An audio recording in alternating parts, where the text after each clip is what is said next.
Hi, this is the Hi-Fi Man back again with another interesting point of view.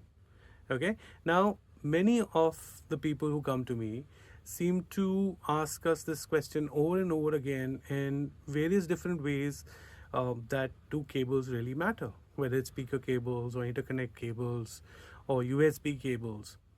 And they seem to be asking this question despite getting the same answer every time. They seem to be asking this question in roundabout myriads of ways.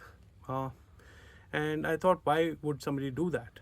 So I think somebody would do that because they really don't believe what is being told to them. So let me dispel some facts. Okay. Now look at these cables, various kinds of cables. This is a fantastic made in Sweden Supra cable, which is at a very decent price. Okay, this is a band rich cable.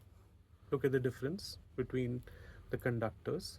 Okay, this is uh, this is an English cable, Edwards Audio, I think, and this is a acrolink cable.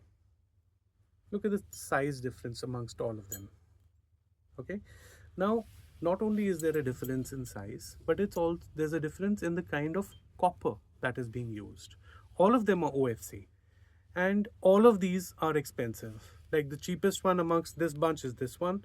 This is at about $100 a meter.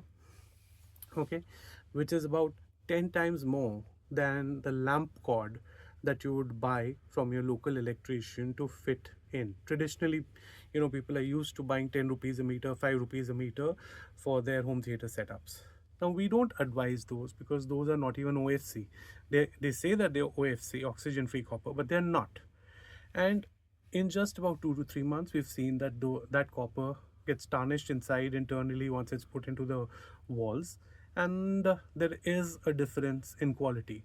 At least 40 to 50% of audio signal losses we've measured. All right. So this is the cheapest we would use because this doesn't degrade that fast.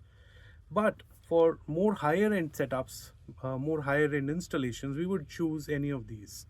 These are not only better copper, but even within that better copper, there's a different level of refinement.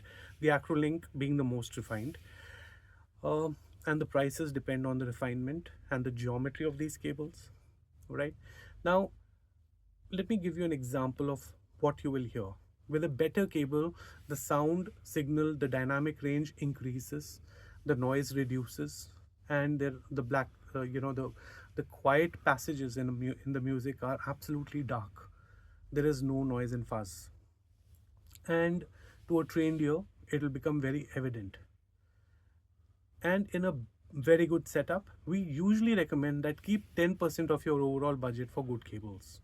Why would we say that? Because it's like, buying maybe a Mercedes and then using MRF tires. It's not going to do you any good on the ride, right? Similarly, it's like, you you have access to a waterfall, and the kind of drainage and the piping that you've done is only going to give you a trickle, because what do you expect from a cheap cable? You're not going to get the full signal. So my suggestion is, don't skimp on it.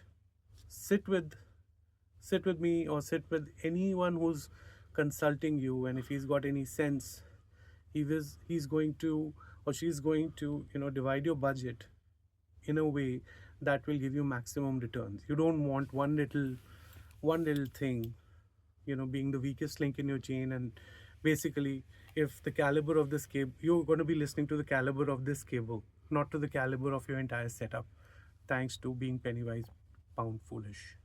Don't be penny wise pound foolish. Make the right choices.